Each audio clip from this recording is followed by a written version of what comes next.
Hi everyone, how are you doing today? I hope you've all had a wonderful Christmas and holiday season wherever you are. I don't know about you, but I kind of get a little bit relieved after Christmas.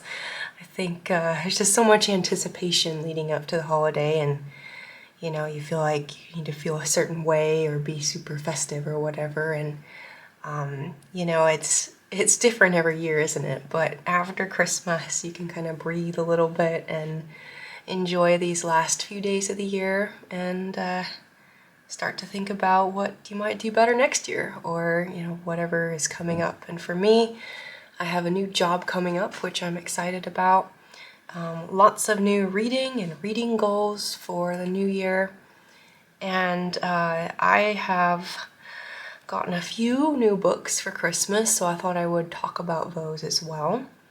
And do a tag from Heather Reads about unread books, which is very appropriate for New Year's resolutions. So let's start with the new books. This one, this beautiful one on top, this is from my husband's family does a Secret Santa, and I think that this is from my sister-in-law. I just asked for a copy of David Copperfield. I asked for a paperback actually, but she gave me this gorgeous hardcover edition. It's like a vintage copy. And I think what this is, if I'm not mistaken, is I think this was probably part of one of those book club / book subscriptions they do back in the day. And they put out these really beautiful copies. I mean, I know that my video about bad hard copies from Penguin Clothbound Classics has gotten a lot of traction, but this is an example of a beautiful hardback edition. It lies open very nicely and it's a nice size. All I can say is the book designers back in that day knew what they were doing, and it's very readable, and I'm so excited. I haven't ever read David Copperfield before.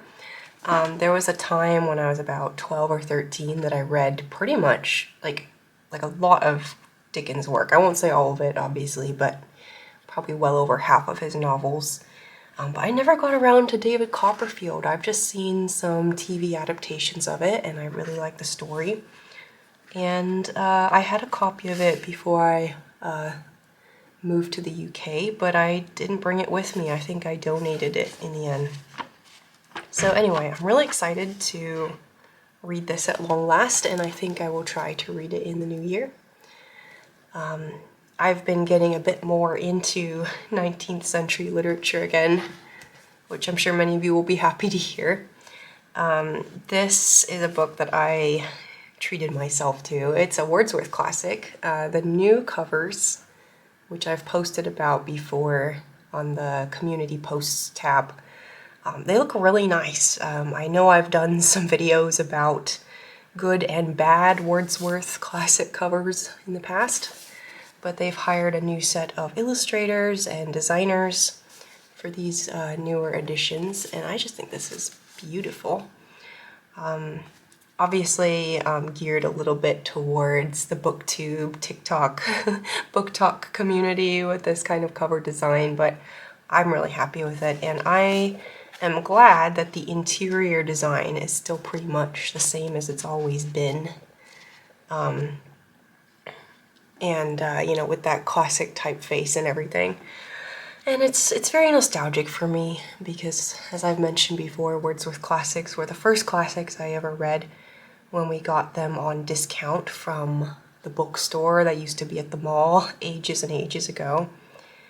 And anyway, the reason I bought this one was because there's an online book club doing The Tenant of Wildfell Hall, and I've never read this before. This is the only Bronte novel I have yet to read.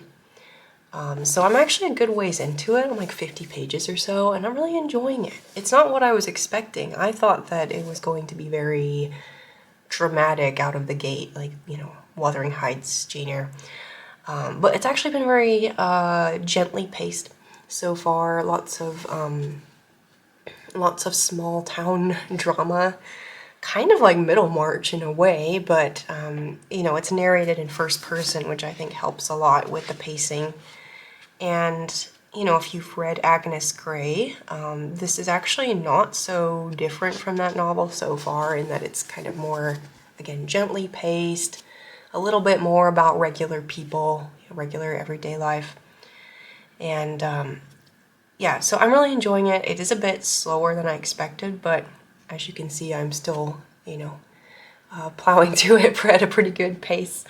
And it's about, I do know that the novel is about the effects of alcoholism, so it's going to get pretty dark and serious as it gets further in. But I think this would be an interesting book to compare with Crime and Punishment, which started out also as a book about alcoholism. So don't know if that's going to be a stretch, but I might try to do some comparisons there later. Anyway, love that I'm finally reading this. I would love to reread all the Bronte novels at some point. Well, most of them. I do think that their more domestic slash less dramatic novels are pretty underrated. Another one that I really enjoyed was Charlotte Bronte's Shirley, which hardly ever gets talked about, but it's a really wonderful historical novel that's not quite as, gothic. So anyway, Tenant of Wildfell Hall, really loving this so far. And then this is a book, so getting into nonfiction now, this is a book that a friend gave me for Christmas. I'm not really familiar with this author, but it is a devotional and she suggested we do it together. So I'm looking forward to that. It's a very beautiful book. I haven't really done a lot of devotions in the past. I do like Charles Spurgeon's morning and evening. But yeah, this is kind of new for me. So that's one of the nonfiction books I've gotten recently. And this one I found at a local charity shop. This is Last Witnesses, An Oral History of the Children of World War II by Svetlana Alexievich. And some of you will remember I read her book, what's it called? The Unwomanly Face of War, which was a bunch of interviews of Soviet women who lived through World War II and their different things that they did in that time. And so this is similar to that structurally. It's a bunch of interviews. And I think this is going to be pretty grim, but I really found so much of value in that other book I read of hers. Learned so much, and it was really one of those once in a lifetime reads. So I'm interested to read this as well. There may be some overlap, but we'll see. I did actually start it, but I have been focusing on Bronte right now. So those are my new books, my Christmas books. Something really special about getting books for Christmas, especially when I've been trying to be more careful about my purchasing lately. And what I did want to do though is a tag from Heather now, and it's called the Unread Books tag. And I'm just going to show some things in person and on screen. Because most of my books right now are in America still. I brought over some small amount of books, which I have on my bookshelf here, but I still have quite a few in America. I ended up downsizing heavily though. So, my old bookshelf tour videos, I think I got rid of at least half, probably well over half. I'm gonna say 2/3 of my collection. And I remember taking it to the bookstore where I donated them to. I say donated, but they give you a little bit of credit for buying books. But it's largely donating them, honestly. And the guy working there was just shocked at how many, classics and stuff I had. He was really amazed. And honestly, it was rough, but I am glad I did it. And I think going forward, I won't be like holding on to so many books. There'll be some books I buy and read for a bit and then pass on. I want to just try and keep the books I'm going to reread and really enjoy rereading. So the first question on this tag is, let's see, how many physical books do you presently own? Give an estimate if you're unsure, and of those, how many are unread. So as I just mentioned, I downsized quite a bit. So my sister has very kindly held on to a lot of my books for me. I think there's some books in the family garage as well. And so if I had to guess, I think between here and the US, I probably still have about 50 to 60 books. Most of them are read, but there are a few unread. Probably about half of those are unread, I would guess. So that's pretty good. I mean, prior to this, I had 200 to 300 books easily. I think I lost count, but yeah.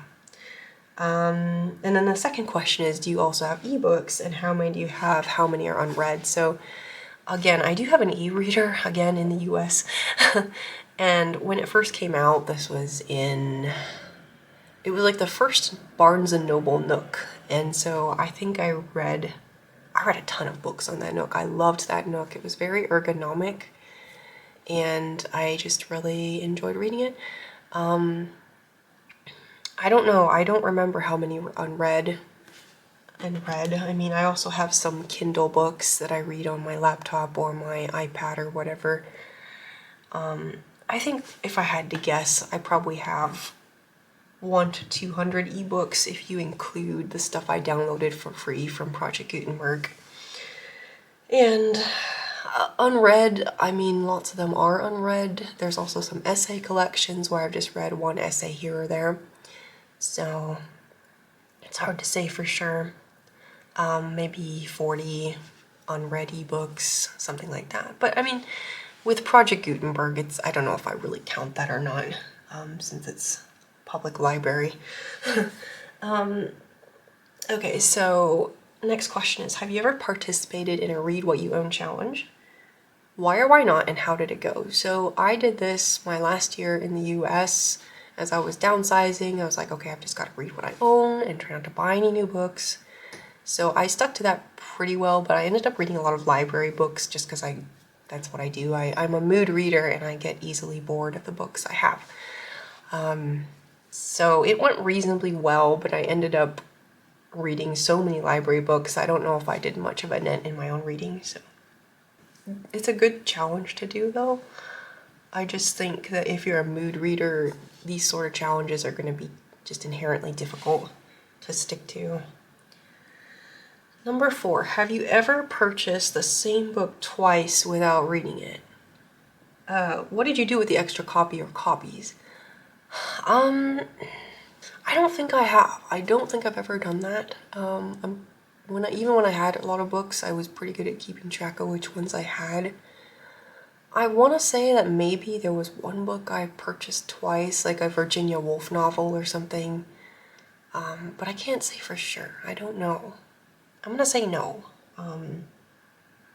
But if I ever end up with an extra copy of a book, maybe I give it away, or and there's sometimes I've bought extra copies on purpose because I wanted a particular edition of it.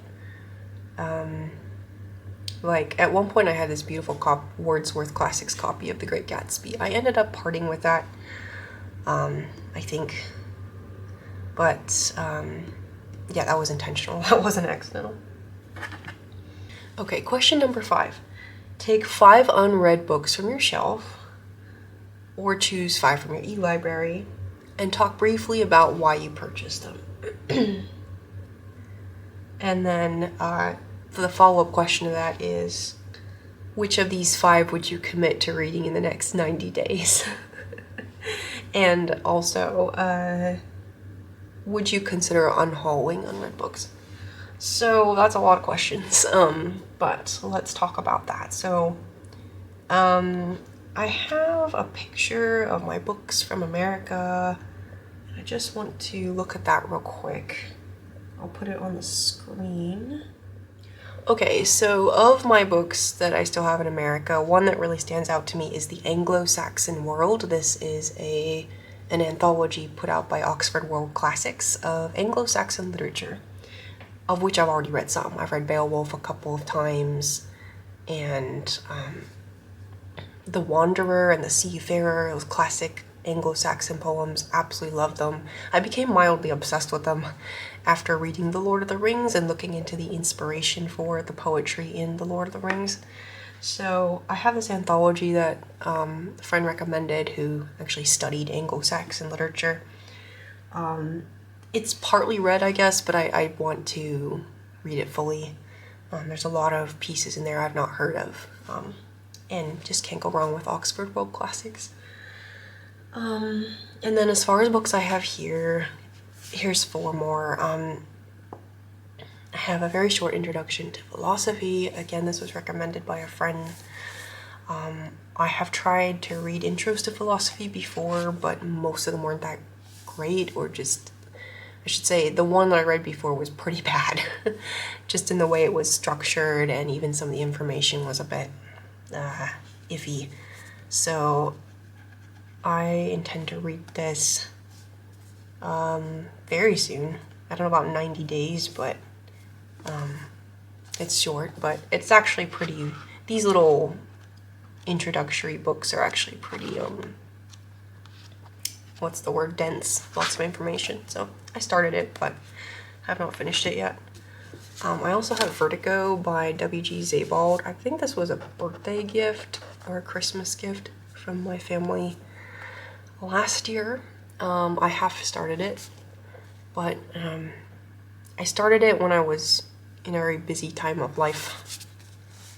And so I kind of need to go back to it and start over now that things have slowed down a little bit. This is kind of the book. His writing needs to be read when you have a little bit more mental space, I think. This is just one of those kind of meandering auto-fiction pieces. So I'm looking forward to it, but it needs more attention than I've given it in the past.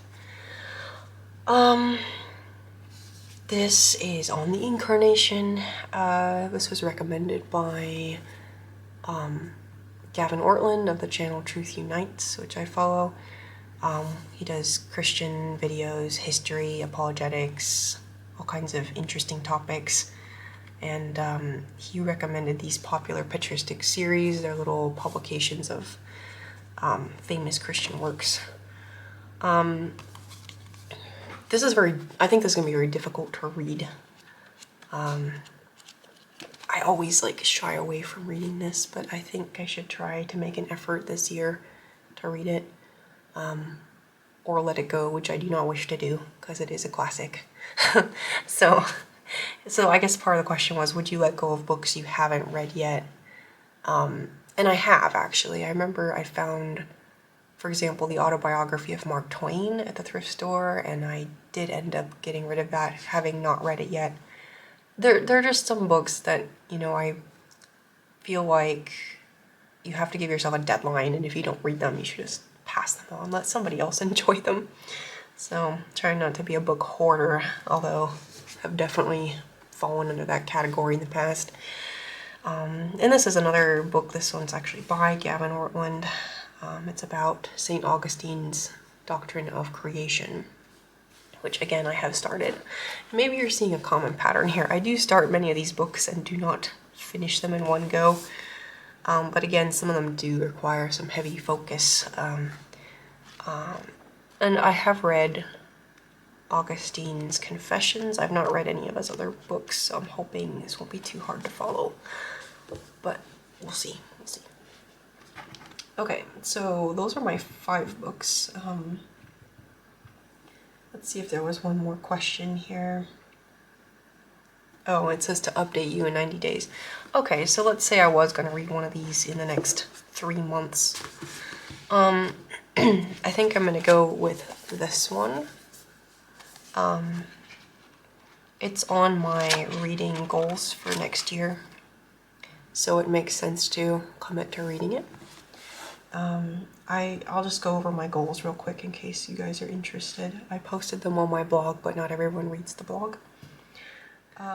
So next year I would like to reread the Chronicles of Narnia. I started this in 2021, but kind of got derailed. I've started up again. I read The Magician's Nephew in 2021. I'm not going to reread that. I consider that as being reread recently. So now I'm on with, I started The Lion, the Witch, and the Wardrobe, which I don't really like that much, if I'm being honest. But I do wish to reread the whole series, and I'm going to read every single one. So, there you go.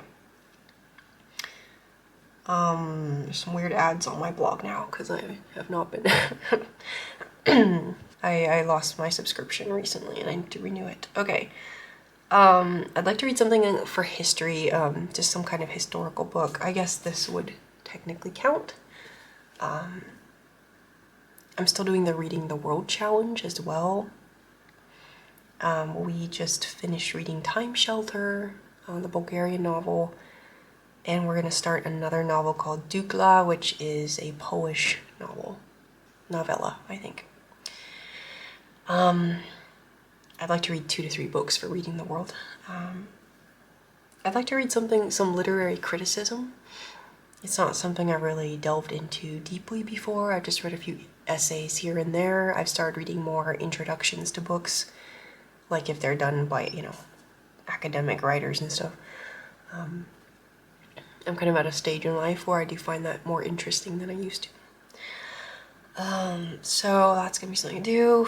This book's actually one of my goals for this coming year, as is the Doctrine of Creation one. I want to buy another of his books, so I'm telling myself I gotta read this first before I buy another one. And then I would like to read some more American literature. Maybe something just kind of off the beaten track, so to speak. For me anyway. I did finish my Antonia. I really loved that novel more than I expected. I'm hoping to do a video of it soon, but basically the last parts of the book are very short, so I'm just gonna do them all in one video. But yeah, I'm not sure when I'm doing that yet. I've been sick. I've been very sick. This is the first week I'm feeling much better and more myself, but I've still got a bit of a cough, and it's just been difficult doing things, talking. So anyway, that's the Unread Books tag. That's my Christmas books. Hope you all have a wonderful rest of your week, and let me know what you're reading these days and what you're looking forward to in the new year. See you soon. Bye.